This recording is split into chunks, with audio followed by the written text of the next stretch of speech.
কিছু বাঙালি হয়তো শীর্ষেন্দু মুখোপাধ্যায়কে সমালোচনা করছেন, সেই সময়গুলো আপনি কিভাবে অ্যাকসেপ্ট করেন? তারপর একটা কথাটা তো মেনে নিতেই হবে তোমাকে, যে সবাই তোমাকে সমান রেসপেক্ট দিয়ে অ্যাকসেপ্ট করবে না, অনেকে অ্যাকসেপ্ট করবেই না। তুমি ভালো লিখছো খারাপ লিখছো এটা বড় কথা নয়, রবীন্দ্রনাথের মতো লোকেরও বিরুদ্ধ সমালোচক ছিল।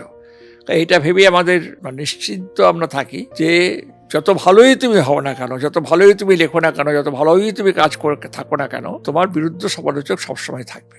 আজকাল সোশ্যাল মিডিয়া হয়ে যাওয়াতে এই বিরুদ্ধ সমালোচকগুলো তাদের মতামত প্রকাশ করার এবং জানিয়ে দেওয়ার একটা মিডিয়াম পাচ্ছে।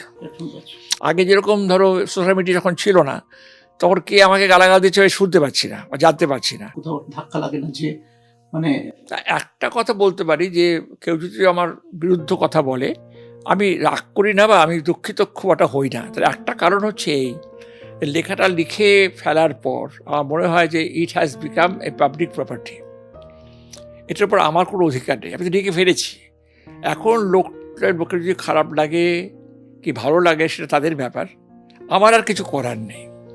খারাপ লাগলে খারাপ লেগেছে, ভালো লাগলে ভালো লেগেছে, এই নির্বিকারত্বটুকু আমি অর্জন করতে পেরেছি।